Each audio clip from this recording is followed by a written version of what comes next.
If you happen to be a minority, you can't get an honest deal at the bank. Bottom line, if they are in business to help business, why haven't they been helping us? And if they haven't, we need to do something to change that. That is the sentiment of many local African American business owners who recently gathered on JCSU's campus. They were there to hear the conclusions of research done by the university's business department. This is a copy of the study, and it's called Gaining Traction in Doing Business in Charlotte, North Carolina.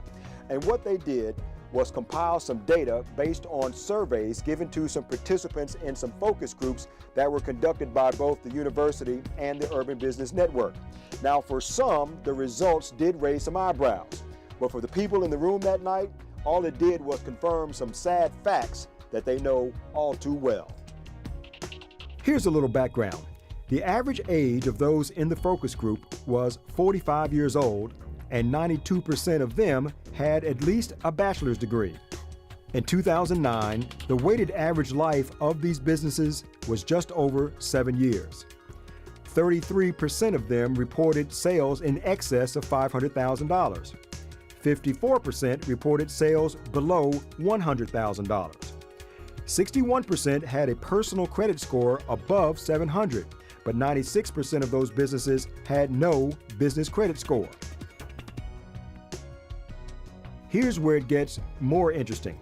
Among the Charlotte African American businesses surveyed, only 8% received a bank loan for startup capital as compared to 12% of non-minorities nationwide.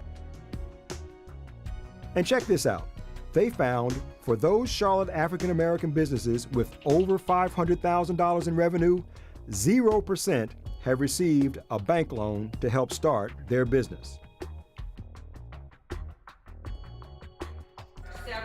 So the bottom line, even the highly educated, experienced, credit-worthy, successful African American business owners in Charlotte have received no help from banks or lending institutions in town. And many of the people in this audience say something is wrong with that picture. And small business development. We are hesitant, we are shy of having a very frank conversation. We have very polite conversations, but the fact remains when we continue to get back to this question, do we really trust each other? The answer is not really. And you know, we in Charlotte woke up to that on the Putman study where we were next to the bottom in terms of trust, and we have made progress, but we have to keep this going, and we can't shy away from some of these difficult issues. Rather, we just need to come and work on them and ask what can emerge out of some scenario planning around these difficult issues.